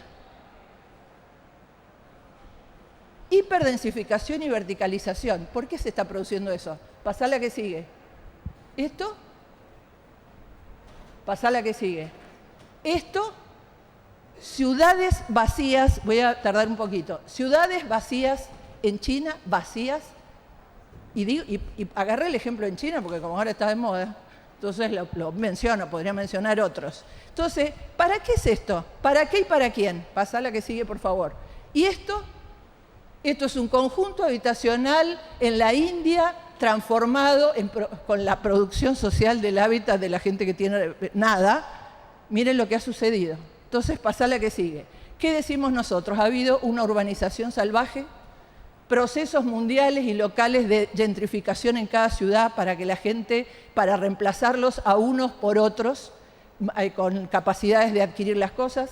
Hay concentración en zonas competitivas, como bien lo explicó él, y abandono de las zonas más necesitadas de la tierra, porque no tienen recursos para mercantiles. Y se ha mercantilizado en forma extrema el habitar. Pasá. Y entonces hemos tenido, léanlo mientras ustedes, yo no lo menciono para acelerar, una infinita cantidad de conflictos vinculados a las ciudades. En Estados Unidos con las casas que se cayeron con el boom inmobiliario, En España hay 1 millón de viviendas vacías. En Turquía quisieron hacer un shopping como si lo quisieran hacer en Plaza de Mayo y desató un conflicto gigantesco. En China se desalojaron 500.000 personas para hacer el evento deportivo de hace unos años y esos edificios que hemos visto en las revistas. En Brasil se armó un lío infernal con el transporte y a la vez en crítica a todo lo que hicieron con los estadios en la última vez. O sea que son indicios interesantes para tener en cuenta. Pasa la que sigue. Entonces, tenemos esto que ya lo han destacado muchos. ¿Cómo entender nuestra América y su propio proceso? Y ese proceso que está basado y apoyado en cómo fue colonizada América. Porque efectivamente hay una historia, pero hay una historia colonial y hay una historia de dependencia que ha ido evolucionando y que ahora tendrá su forma de expresión, que habrá que estudiarla. Entonces, y eso ha ido generando que en nuestra Argentina el 35% se concentra en el AMBA y toda la cosa productiva históricamente se concentraba de acá a La Plata, de La Plata a Campana, discúlpenme en ese cinto. Pasá la que sigue. Y entonces, acá yo he hecho un esquema, que lo hemos hecho con los diseñadores gráficos de nuestro taller, para poder entender que cuando yo voy a intervenir en una villa, en un barrio, en una cosa urbanística como las que hace el Procrear, intervengo en esta situación. Y entonces me genera una situación donde si el proyecto, yo ayer lo pregunté a la noche, si el proyecto es de extractivismo agroexportador minero petrolero urbano, inevitablemente se está generando una gigantesca expulsión del campo, no solo de nuestro campo, también del de Bolivia, del de Paraguay, y se está generando miles de personas que se concentran en las ciudades, por eso lo de Charata que viste vos, esa es mi explicación, por eso que tenemos 5 pisos en la 31, en la 20, en la 1114, y a la vez hay una en las ciudades, producto de la forma de urbanización de proyecto urbano, se va generando una situación de gentrificación y expulsión de los barrios mejores a los barrios peores. Lindo lío. Si a eso le sumamos, pasa la que sigue, si a eso le sumamos esto, que hemos vivido todos, tenemos una enorme vulnerabilidad del habitar en nuestro país por no usar los de los demás. Y entonces tenemos inundaciones, malos transportes, derrumbes, se caen los edificios cuando lo estamos construyendo el de al lado, explosiones de la red de gas, está lindo para ver. Yo ayer les pregunté qué pasa con los servicios privatizados, cómo se regulan las cosas, porque hay 20 cosas para mirar que inciden sobre nuestras ciudades. Pasa la que sigue. Y entonces, ese sería un resumen. 2 concentraciones, 2 expulsiones y 3 crecimientos. Me quiero detallar en el AMBA en los 3 crecimientos. Uno, hay 36.000 hectáreas de barrios cerrados. La capital tiene 20.000. Digo, para entender el problema de más tierra para menos gente, algo por el estilo. 2 millones de personas están en villas de asentamientos que ocupan 6.000 hectáreas. ¿Cuántas habrá en las 36.000 hectáreas de barrio cerrado? Y hay 340.000 viviendas vacías que ayer el arquitecto Garay estuvo detallando bastante bien de qué se trata. Porque hay que decir que estamos en un momento en que está todo medido. Todo se puede calcular, medir y cuantificar. Pasar lo que sigue y ya termino. Esto lo quiero mostrar simplemente, es el mapa de la capital por ingresos. Pueden observar qué situaciones, los rojos son los más pobres, los verdes son los que están en mejores condiciones. Esto es un mapa relativo, porque por ingresos es una parte del problema. Pero además yo quería destacarlo porque la consideración que ha habido en la ciudad, en muy forma minoritaria, es denunciar que hemos tenido emergencia habitacional con boom inmobiliario y con emergencia ambiental. Pasá la que sigue. Y lo mismo es en el área metropolitana de Buenos Aires, que es una unidad a esta altura de los acontecimientos porque está todo cerrado. Por lo tanto, esa situación que estamos viviendo, ¿cómo la consideramos cuando voy a intervenir? Todas estas cosas que mencionamos, ¿cómo la entiendo para que lo que vos planteás sea un actor que genere una influencia positiva, no se transforme en lo inverso? Pasa lo que sigue. Y entonces eso es simplemente mostrar la disputa, porque además de lo que conté, tenés otra situación, que es que si antes la gente se iba a los loteos del periurbano, ahora están los barrios cerrados en el loteo del periurbano. Y no es que solo los pobres están en las zonas vulnerables. Los barrios cerrados se pueden hacer en zonas vulnerables, pero hay dinero para generarles infraestructuras que les mejoren el nivel, la altura, los laguitos, toda esa historia. Entonces pasamos para seguir aquí arriba. Y entonces llego a la facultad un poco nuestra hoy. Entonces, si tenemos 3 formas de producir el hábitat hoy, el mercado de distinto calibre, ayer estuvieron contando la concentración que hay en el mercado, pero también no me refiero por mercado al pequeño productor inmobiliario, me refiero al enorme, al que decide las grandes orientaciones. El Estado y el social, en cómo hacemos nosotros, ya termino, Marcelo, aguántame, pasá la que sigue, faltan 3 diapositivas. Entonces, ¿cómo tenemos otra concepción de proyectar?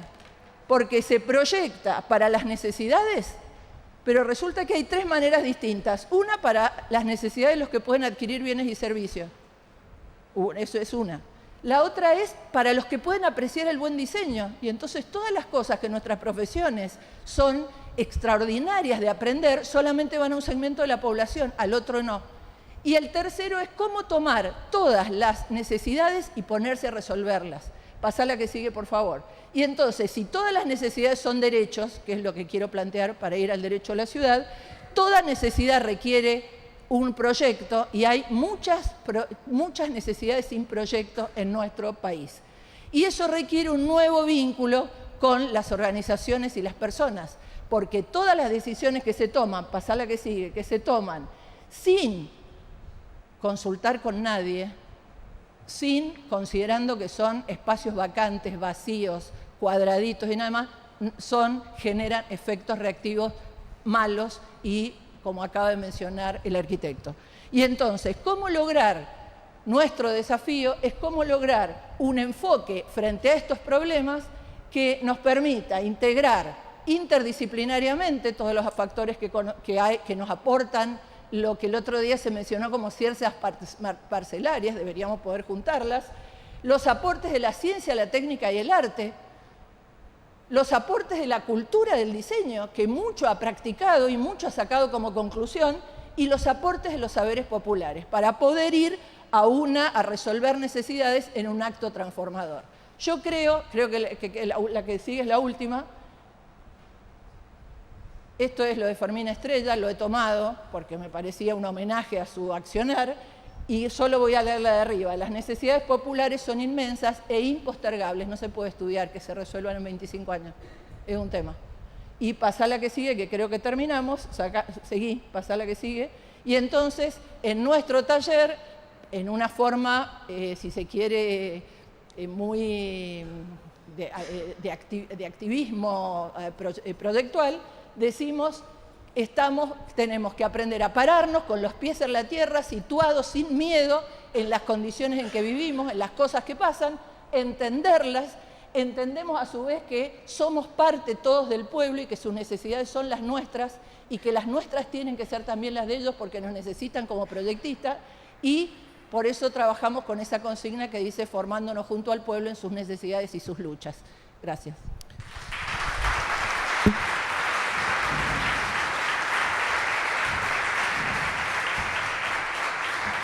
Bueno, muchas gracias, Beatriz. Bueno, me toca cerrar, lo voy a hacer lo más rápido que pueda. Realmente fue una mañana por demás interesante, todas las exposiciones fueron de altísimo nivel. Voy a arrancar con algunos temitas de Fernando, que fue como nuestro primer orador, y él planteaba algo que debíamos planificar con la regulación del Estado, que era como un nuevo modo de planificar.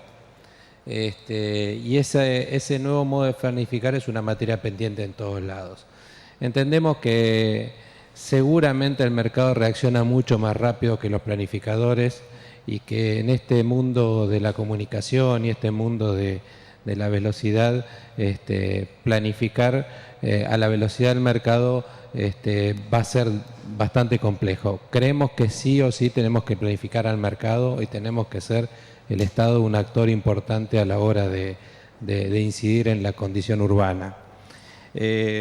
También creo importante que la ciudad es el espacio de la innovación y que la innovación en casi la mayoría de las instancias sale de las universidades, y comparto con Beatriz que es el lugar donde tenemos que pensar esas soluciones y tenemos que darle innovación a la construcción de ciudad, mercado y derecho. Creo que me quedé con lo de Ernesto Villanueva, que compartía el diagnóstico de Fernando cuando dice el 70% de mis habitantes no llega a la ciudad. Es importante, Florencio Varela es ahí nomás, es muy cerquita. O sea, hay un 70% de gente que no alcanza a la ciudad en un territorio que no supera los 30 y pico de kilómetros. Después también me quedé con la preocupación de Fernando sobre la movilidad en la ciudad, ¿no? Y creo que también son como los desafíos, porque cuando densificás, cuando compactás, tenés un problema de movilidad. O sea, mejor dicho, parece ser que el territorio extendido construye un problema de infraestructura y de movilidad, pero las ciudades compactas también requieren de una mirada más compleja sobre la movilidad. Entonces, hay una nueva infraestructura muy costosa, muy compleja, que es cómo nos movemos en una ciudad compacta, una ciudad muy densa, una ciudad que tiene esos conflictos, que la movilidad después empieza a ser un costo alto en la sociedad. Me voy hacia Tomás, que nos empieza a ver el Estado proponiéndonos una herramienta, es decir, bueno, estamos pensando en una herramienta participativa, estamos pensando en herramientas para gobiernos, tenemos las mayores demandas en los gobiernos más chicos, porque son los que no tienen acceso a armar equipos y armar estructuras de gobierno que le permitan dar soluciones rápidas, y de nuevo ahí aparece el mercado. O sea, hoy cualquier localidad del área de ciudades de la provincia de Buenos Aires que tienen cerca un campo importante, automáticamente reproduce el modelo del área metropolitana. Hoy una ciudad chiquita a 300 kilómetros de Buenos Aires está siendo un barrio cerrado, y repite el modelo. Nadie sabe muy bien para qué hace el barrio cerrado, ni cuánto económicamente rentable es tener un barrio cerrado en un lugar donde no hay mucha necesidad de cerrar nada. Pero la realidad es que se repite un modelo, y ese modelo es una especie de caja de ahorro o de expectativa de obtener desde la tierra mayores recursos.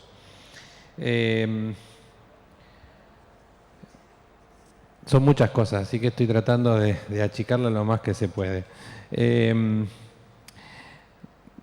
Creo que de lo de Tomás rescato algo interesante que viene a cuento sobre la charla de García Lineras el otro día, cuando plantea claramente que si el modelo no es participativo no existe. Entonces, antes el Estado bajaba ese libro que trajo y lo que planteó Tomás, dice, bueno, esto es un documento abierto. Los espero en agosto para seguir discutiendo el documento. Antes del Estado bajaba claramente al territorio un documento y lo imponía, casi a modo de planificación territorial. Lo que dejó claro Tomás es, discutamos este documento, mejorémoslo, cambiémoslo, ayúdenme a hacerlo. Y eso me parece que es una novedad interesante en las democracias. Gran parte de Latinoamérica hoy está pensando en que las democracias dejan de ser representativas y deberían pasar a ser participativas. O sea, hay un modelo que va en busca de distintas formas de participar para que genuinamente se generen las herramientas de convivencia.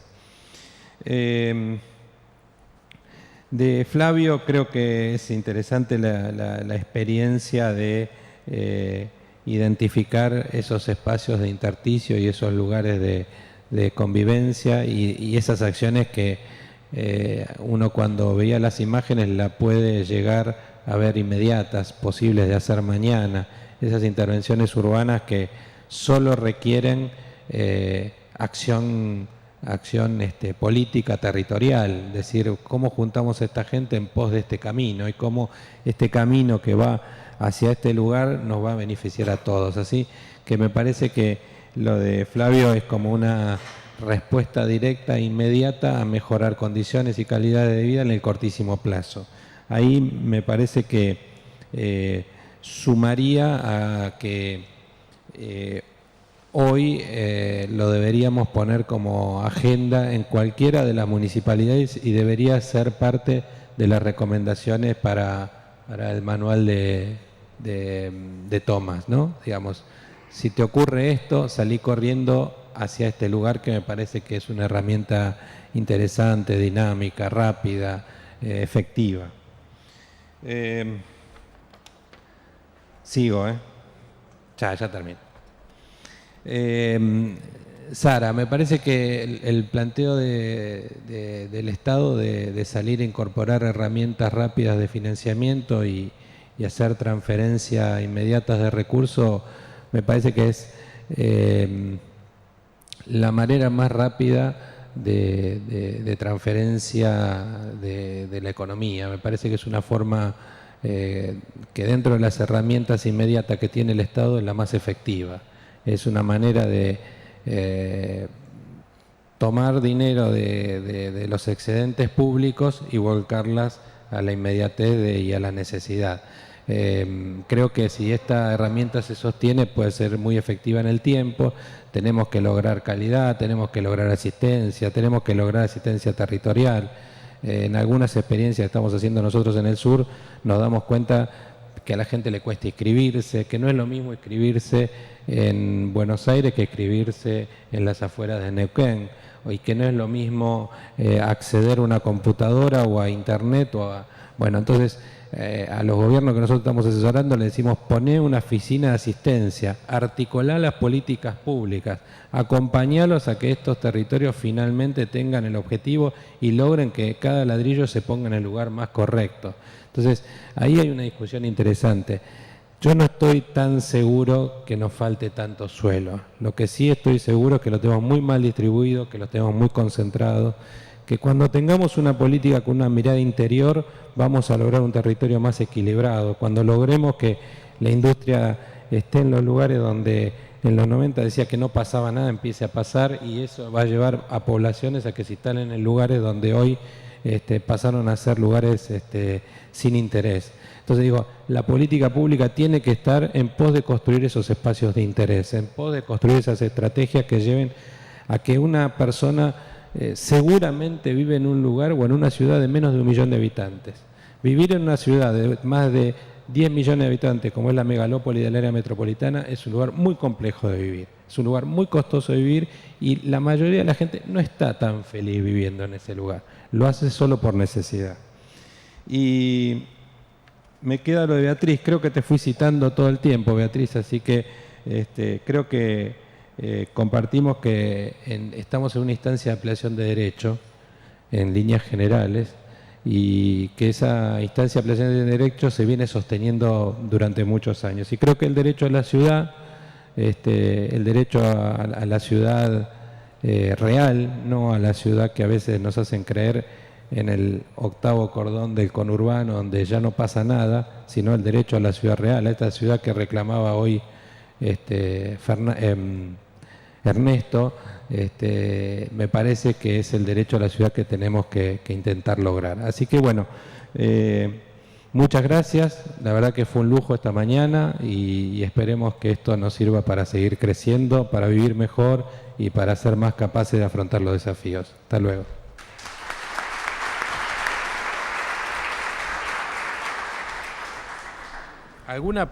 Perdón, me quedaba el mandato de Tomás. Tenemos a Lucrecia en la sala. ¿Alguna pregunta sobre el trabajo de Tomás? Yo lo que sí quisiera hacer Dale. una aclaración, porque justamente no es con Tomás, pero nosotros tenemos una estrecha relación con la Secretaría de Asuntos Municipales, justamente por el tema de difusión, de inscripción, que sabemos perfectamente justamente que las dificultades de acceso a una computadora, que no es lo mismo en una ciudad, digamos, grande, que es vivir en las afueras, que inscribirse es problemático.